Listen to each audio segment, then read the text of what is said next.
S'il y a quelque chose que vous désirez et pour laquelle vous avez faim, vous devez faire tout ce qui est nécessaire jusqu'à ce que vous obteniez ce que vous voulez.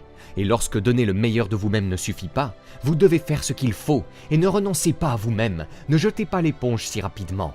Beaucoup de gens abandonnent à 1 mètre de la ligne d'arrivée.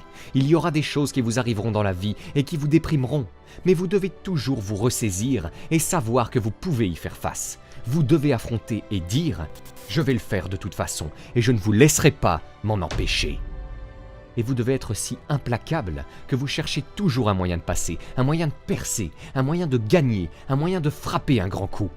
Si vous dites à cette personne « Je suis ici autant que vous et je vous promets que je ne partirai pas sans le diplôme, je ne partirai pas sans cet objectif, je ne quitterai pas cette université, je ne quitterai pas ce travail, je ne quitterai pas ce client, je ne quitterai pas cette opportunité tant que je n'aurai pas réussi ».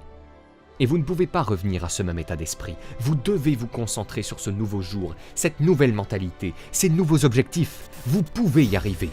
Parce que le monstre qui est en vous n'abandonnera pas. Ce monstre qui est en vous ne cédera pas. Ce monstre en vous ne jettera pas l'éponge. Échouer ne signifie pas abandonner. Cela signifie que vous avez échoué, mais que vous vous relevez et que vous continuez à repousser vos limites.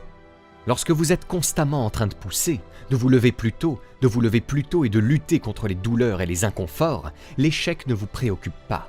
En fait, vous vous en réjouissez. Cela signifie que vous placez la barre si haut que vous vous dites « Oh, j'ai échoué, c'est là que je dois être, maintenant je dois me battre ».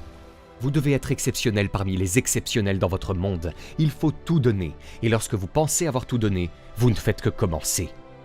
Pour construire une vie que vous préférez à celle que vous menez aujourd'hui, il vous faut consentir à être un peu irrationnel. Comme le disait George Bernard Shaw, les personnes raisonnables s'adaptent au monde. Les personnes déraisonnables s'efforcent de faire en sorte que le monde s'adapte à elles. Ainsi, tout progrès repose sur les personnes déraisonnables. La plupart des gens sont des suiveurs, ils se contentent de faire comme les autres. Cela se manifeste dans tous les aspects de la vie, et ma philosophie a toujours été « Suivre la masse mènera toujours au chemin le plus saturé de la vie. Au contraire, empruntez le chemin opposé. Vos opportunités seront toujours meilleures, plus rapides et plus efficaces plutôt que de suivre le mouvement, parce que la majorité agit ainsi, justement car ils voient tout le monde le faire. C'est ce cycle psychologique étrange dans lequel nous nous trouvons tous et qui m'exaspère. Tous les individus extrêmement productifs ont en commun de se démarquer quotidiennement de la société. Et si vous entreprenez de telles actions, le monde vous percevra comme excentrique. C'est de cette manière que se forme le noyau intérieur, où le jugement des gens vous importe peu. Vous avez donc 2 options. Vous pouvez être l'une des personnes raisonnables de ce monde, ou vous pouvez être légèrement déraisonnable, exigeant plus de la vie. Vous pouvez être d'excellence mondiale, vous pouvez vous conformer au monde. Les deux sont incompatibles. C'est de cette manière que se constitue un noyau intérieur indifférent aux qualificatifs de folie que les gens pourraient vous attribuer. L'un des obstacles à la réalisation d'un revenu, d'un impact, d'une vie d'excellence mondiale, c'est le souci excessif du regard des autres. Cela était utile il y a des milliers d'années. Nous voulions nous fondre dans la masse, car être en marge signifiait la faim ou la mort par prédateur. De nos jours, à l'ère contemporaine, nous avons peur. La terreur nous envahit à l'idée de quitter la masse. Mais on peut être moyen ou d'excellence mondiale. On ne peut pas être les deux. Et pour atteindre l'excellence mondiale, il est essentiel de prier, méditer, tenir un journal, faire des affirmations, des déclarations et fréquenter des personnes qui ne sont pas trop préoccupées par l'opinion d'autrui. Une chose que j'ai réalisée, c'est que chacun a une opinion. Pourquoi permettre aux opinions d'autrui de vous détourner d'une vie qui laissera une empreinte dans l'histoire ? Certains d'entre vous se trompent eux-mêmes. Ils prétendent vouloir être grands, vouloir atteindre un niveau supérieur, vouloir dominer dans leur domaine, vouloir une promotion, vouloir créer leur entreprise. Mais entendez-moi bien, vous parlez trop. Taisez-vous, mettez-vous au travail et prouvez-le. Montrez ce que vous avez, montrez vos compétences. Si vous faites la vaisselle, faites-la à 100%. Si vous passez la serpillière, faites-le à 100%. Allez travailler et faites votre travail. Ne vous contentez pas de travailler quand vous le sentez. Travaillez même lorsque vous n'avez pas le moral, même quand vous n'en avez pas envie. Faites-le tous les jours. Travaillez-y tous les jours. N'êtes-vous pas là où vous devriez être parce que vous n'avez pas ce qu'il faut ? N'êtes-vous pas à votre place parce que vous n'en avez pas les capacités ? Ou encore, n'êtes-vous pas là où vous devriez être parce que vous manquez de talent ? N'êtes-vous pas là où vous devriez être car vous n'avez pas eu l'opportunité? Non, non, non et non. En réalité, vous n'êtes pas là où vous devriez être car vous vous contentez de la médiocrité. Tout ce que vous faites est moyen et pourtant, vous aspirez à l'excellence. Vous voulez être phénoménal. Oubliez cela. Je vous suggère que, si vous voulez être grand, vu que vous êtes le premier en classe et le dernier à partir, soyez humble. Je vous suggère d'étudier chaque élément, de prendre chaque note, d'être en mode bestial. Vous assistez à la formation, vous écoutez, vous écrivez et vous êtes en mode bestial. Mais vous voulez devenir un diamant. Votre entière attitude, votre état d'esprit, votre pensée, vos relations changent, ainsi que les décisions que vous prenez, votre énergie, tout change. Vous voyez, c'est quelque chose que vous devez incarner. Cette détermination doit être en vous. Continuez à travailler, continuez à emprunter ce chemin, en croyant en ce que le monde appelle le résultat final de tout cela, en acceptant que les pressions et les problèmes qui surviennent sont les bienvenus. Ce sont ces situations qui vont vous modeler et vous transformer en la personne que vous aspirez à être. Acceptez cette réalité, sacrifiez votre état actuel pour investir dans un futur de grandeur. Je vous le dis, dans la vie, si vous commencez à éviter une matière, si vous commencez à fuir un sujet que vous n'aimez pas, cela vous hantera pour le reste de votre existence. Cela ne disparaîtra pas. Il faut affronter cette chose, il faut libérer cette énergie. Alors, si certains d'entre vous ont peur des maths, affrontez-les. Allez, n'esquivez plus, affrontez-les. Allez-y et décrochez cette note. Allez-y et assimilez cette information pour réussir ce cours. Vous devez affronter. Je veux que vous adoptiez une assurance que vous n'avez jamais eue auparavant dans chaque périple de votre vie. Surmontez-les. Revenez et surmontez-les. Ne les affrontez pas seulement, surmontez-les. Si l'on considère vos antécédents, vous auriez dû sombrer dans une dépression nerveuse et perdre la tête. Vous auriez dû abandonner à ce stade. Vous auriez déjà dû jeter l'éponge. Vous auriez déjà dû partir. Mais il y a quelque chose dans vos tripes, dans votre cœur, dans votre esprit, dans votre être le plus profond qui vous dit « Tenez bon ». Cet instinct, cette petite voix tranquille est sur le point de changer votre vie.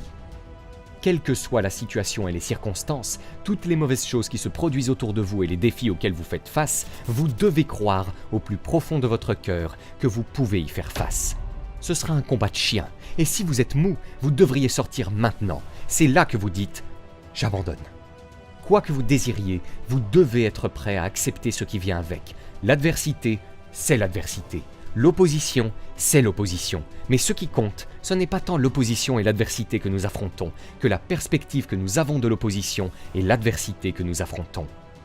Lorsque vous désirez quelque chose, ne vous attendez pas à ce que tout le monde vous dise « Oh, entrez, oh, vous voulez ceci? Oh, c'est génial, nous voulons vous le donner. Vous êtes une personne si gentille. Vous le faites pour votre famille, n'est-ce pas? Super !»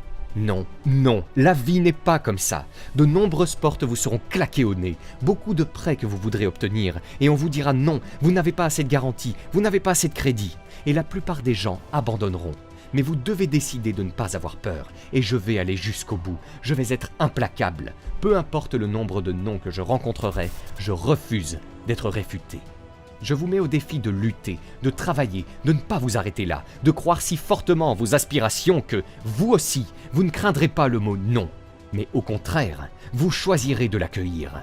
Et quand vous le désirerez autant que vous voulez respirer, dites « Je suis prêt à faire n'importe quel sacrifice, je suis prêt à endurer n'importe quelle douleur, je suis prêt à endurer n'importe quelle souffrance, je suis prêt à endurer tout ce qu'il faut pour que, quand j'arriverai là, je vous garantisse qu'à la fin, je ne serai pas celui qui se rendra. » Ainsi, en regardant vers l'avenir, nous pouvons décider qu'à partir d'aujourd'hui, en considérant toutes les dimensions de ma vie, en me regardant mentalement, émotionnellement et spirituellement, je vais faire tout ce que je peux pour me développer, pour apporter mon talent ici, pour apporter une contribution à la vie. Est-ce facile? Non. Est-ce que cela en vaut la peine? Oui.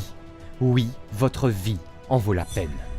Notre plus grand défi est de réexaminer notre propre vie et de nous poser la question suivante. Comment est-ce que je me retiens? Suis-je aussi créatif que je pourrais l'être? Utilisais-je toutes les ressources dont je dispose? Exploitais-je toutes les ressources à ma disposition pour obtenir ce que je recherche? Suis-je inarrêtable? Suis-je implacable? La seule chose qui vous retient, c'est ce qui se trouve entre vos deux oreilles, votre propre esprit. Si vous pouvez augmenter votre confiance en vous et vous voir réussir, vous réussirez. Et le processus est supposé être inconfortable. Alors si vous avez mal, bienvenue dans la cour des grands. Si vous sentez la chaleur, rendez grâce. Si vous ressentez de la pression, rendez grâce. Mais si Dieu semble vous tirer en arrière, il finira par vous lâcher. Et plus il vous tire en arrière, une fois qu'il vous lâche, boum. Alors quand la vie frappe, je ne reste pas là à pleurer. Je me retire.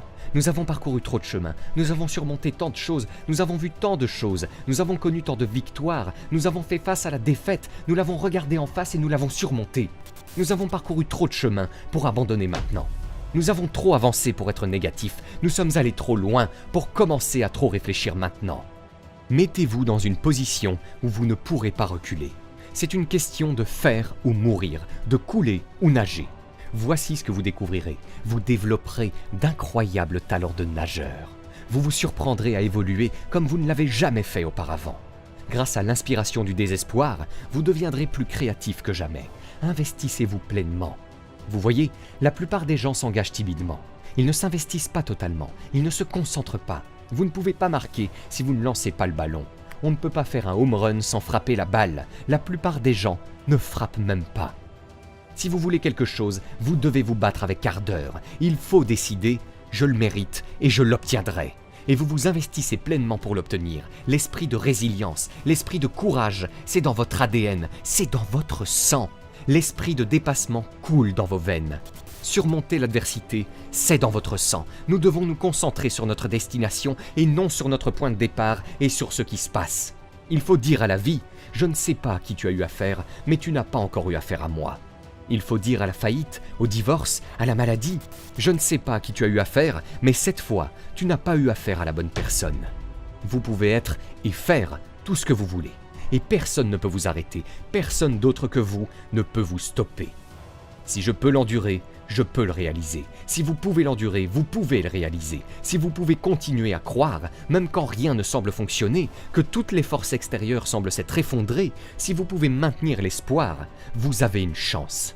Vous ne devez pas céder au désespoir. Si vous pouvez conserver l'espoir, vous pouvez réussir, car maintenir l'espoir, c'est véritablement avoir la foi. Vous devez simplement transformer ce « j'espère que cela se produira » en « je crois que cela peut se produire ». La vie est telle une meule, elle peut vous polir ou vous écraser. Tout dépend de la façon dont vous vous positionnez. La douleur a un côté fait de souffrance et d'inconfort, mais elle a un autre côté appelé l'effort, appelé la gloire. Si vous pouvez trouver un moyen de surmonter la douleur, il y a quelque chose de plus grand de l'autre côté. Dois-je m'asseoir et me satisfaire de ce que j'ai accompli ? Non, je ne le fais pas. Je dis que ça suffit. Je vais changer les choses et je vais persévérer jusqu'à obtenir ce que je désire. Vous poursuivez ce que vous pensez mériter jusqu'à l'obtention. Et peu importe ce qui vous arrive, peu importe combien de fois vous avez été renvoyé, peu importe combien de gens ne croient pas en vous, persévérez jusqu'à l'atteindre. Dites-le et croyez-le vraiment. Regardez-vous dans le miroir chaque jour et dites « Oui, je suis fier de toi, je crois en toi. Tu es capable de tout, tu es puissant, tu es protégé. » Alors engagez-vous pleinement. Je ne laisserai pas cela m'arrêter. Je n'ai pas l'option de la facilité et je ne pense pas que tu l'aies, ni aucun d'entre nous. Je n'essaie pas de trouver un rêve qui soit un petit rêve, qui n'exige pas beaucoup de responsabilités ou qui ne soit pas trop stressant, qui ne soit pas trop douloureux. Non, non, non. Tout ce qu'il faut pour entrer dans l'arène de la vie, c'est se dire « c'est possible ». Malgré les non, oui, peut-être que ce prochain appel pourrait le faire, que ce prochain pas pourrait être le bon. Je peux le faire chaque jour. Vous vous réveillez, vous devez commencer avec cette vision. Tu te lèves, tu t'habilles, tu sors, tu fais ce pourquoi tu as été appelé à faire et tu prouves à tous ceux qui ont essayé de te briser, de t'arrêter, de tuer ton rêve, qu'ils avaient tort. Dites oui à mes rêves, oui à moi, oui, je le peux. Peu importe le nombre d'échecs que j'ai rencontrés, peu importe le nombre d'erreurs que j'ai subies, peu importe mes fautes passées, je peux y parvenir, et vous devez y croire, même s'il n'y a aucune raison apparente de le faire et que tout semble aller mal. Vous œuvrez pour vos rêves, et il se peut que quelqu'un que vous aimez et en qui vous avez confiance vous laisse tomber. Vous devez continuer à croire. Lorsque vous voyez les projets sur lesquels vous avez travaillé s'écrouler devant vous, vous devez toujours croire. Même quand des amis, censés être source de force et d'encouragement, des parents, censés vous inspirer et vous motiver, vous disent que vous n'y parviendrez pas, vous devez continuer à y croire, même lorsque votre portefeuille est vide et que vous luttez pour payer vos factures en fin de mois. Peu importe ce qu'il faut entreprendre, peu importe le nombre de discours que je dois donner, le nombre de séminaires que je dois diriger, je sais que je manque d'argent, je sais que je manque d'éducation, mais je ne laisserai pas cela m'arrêter, je vais y parvenir. Je ne sais pas ce par quoi vous passez, Mais tant que vous respirez, tant que vous vivez, vous êtes encore dans la partie. Chaque jour où vous vous réveillez est une bénédiction. Si vous persistez suffisamment, je peux y parvenir, je peux le faire. Je l'affirme ici, je ne me reposerai pas tant que je ne l'aurai pas réalisé. C'est nécessaire, je vais y arriver, c'est mon devoir. Personne ne le fera pour moi, je reçois un peu d'aide et de soutien, mais je sais que la responsabilité m'incombe. Sera-ce facile? Non, ce sera dur, mais le coût n'a pas d'importance, car quoi que vous ayez à faire, cela vaut la peine, puisque c'est l'objectif de votre vie, et une fois que vous savez que c'est possible, vous pouvez vivre votre rêve, et ce sera un accomplissement. Vous ne pouvez pas simplement abandonner, vous perdez un emploi, vous vous relevez et vous retentez votre chance. Vous investissez tout votre argent, vous lancez une entreprise, et ça échoue. Ne vous arrêtez pas avant d'avoir acquis les connaissances nécessaires pour réaliser ce dont vous êtes capable. Sera-ce dur? Oui, mais si vous choisissez la facilité, si vous déplorez votre situation, si vous restez là à critiquer les autres, si vous renoncez à vos rêves, si vous devenez amer et fâché, tout le monde peut faire ça. Si vous faites ce qui est facile, votre vie sera dure. Mais si vous faites ce qui est difficile, si vous revenez encore et encore, si vous vous levez chaque jour en croyant que, d'une manière ou d'une autre, avec un esprit d'espérance, je peux y arriver, que je suis capable de cela, alors votre vie sera plus aisée.